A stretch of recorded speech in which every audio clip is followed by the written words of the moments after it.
Which brings us to the third point. You don't want to ask for $1 more than what God has for you, and you don't want to ask to receive $1 less than what he has for you. So what does this mean? Well, a friend of mine is a pastor, and he was counseling a friend of his who ended up getting on cocaine and had an affair. And this was a faithful member of his church who went off and started doing all of these things. And he told him, do you know why you went off to start doing cocaine? And he said, why?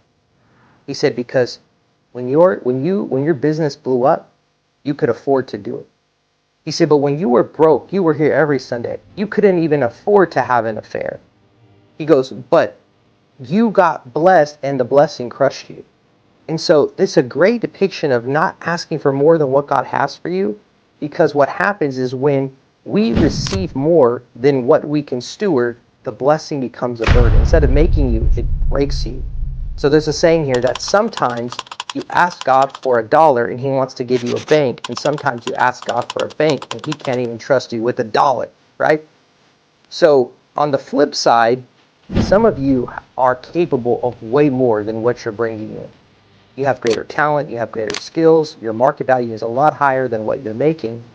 And so God wants to be able to give you more. And so we want to be able to ask for what he has for you, the fullness of it, but not $1 more than what your stewardship can handle.